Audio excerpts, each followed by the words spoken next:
Hello traders and welcome back to Academy. In this lesson, we're going to talk about what is a pip. All right, let's go ahead and jump on the charts and take a look. All right, so what is a pip?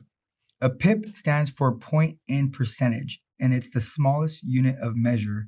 And what we're going to do is we're going to discuss what a pip is on Euro USD.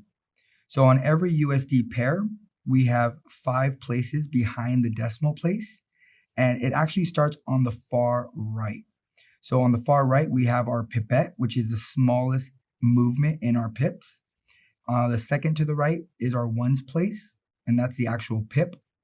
Then we have our tens place with the 8, our hundreds place with the 9, our thousands place with the 4, and our 10,000s place with the 1.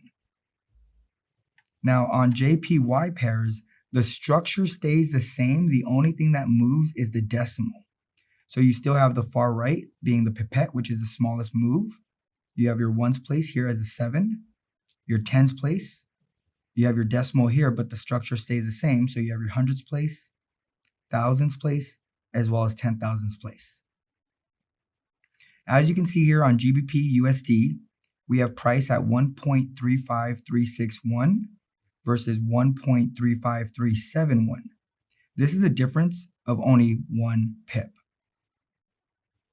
Now on AUD USD, we still have 5 placements behind the decimal, but nothing in the front. So it's 0.72390 against 0.72320, which is a difference of 7 pips.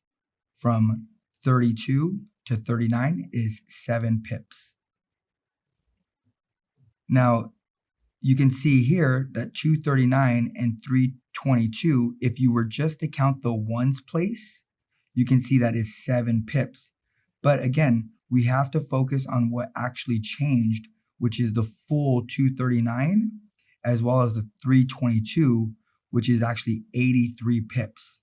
So please be aware of all the numbers, not just the ones place with the 7. It's actually 83. So traders, this is a quick overview of what is a pip and how to calculate them. See you in the next lesson.